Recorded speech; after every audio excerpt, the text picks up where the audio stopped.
All right, let's talk about accuracy listing information, specifically short sale violations. This is part of MLS Rules and Procedures Section 312.1, and this requires that all listings submitted to the MLS be complete, thorough, and accurate. This rule is really essential because it protects all MLS participants and it supports transparency in the marketplace. And one key part of this requirement is the obligation, obviously, to disclose potential short sales when they are reasonably known at the time the listing is submitted. All right.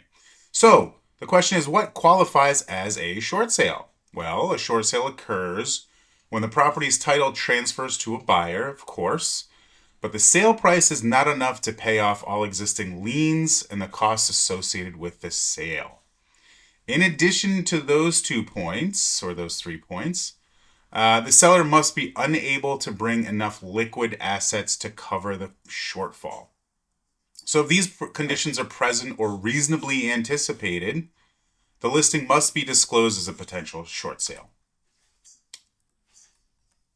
So some requirements. Let's take a look at the core short sale requirements.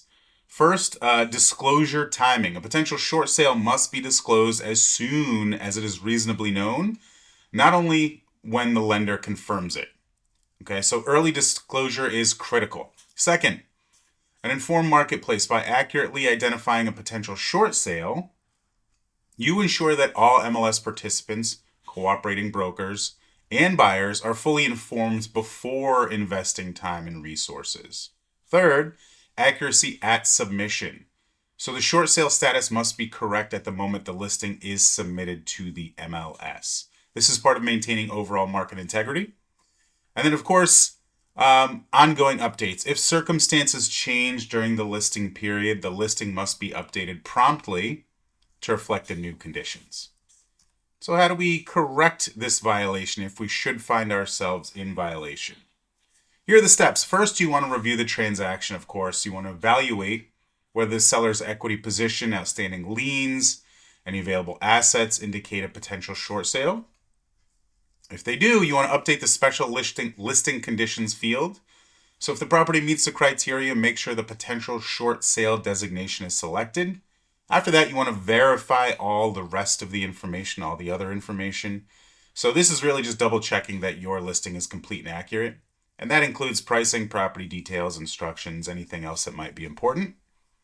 And then finally, you want to save and resubmit that listing once everything has been updated. Save the changes, resubmit the listing. The corrected information should appear immediately for all MLS participants. So additional information for us. Rule reference, the short sale disclosure requirements are found in MLS Rules and Procedures Section 312.1. You can go ahead and review the full policy language if you choose to do so. Failure to disclose a potential short sale can disrupt the transaction, can also create confusion for cooperating brokers, buyers, negatively affect your compliance standing with the MLS. If you need some further guidance, please refer to the MLS Rules and Procedures document. If you have any questions or you need to reach out, please feel free to reach out to MLS support.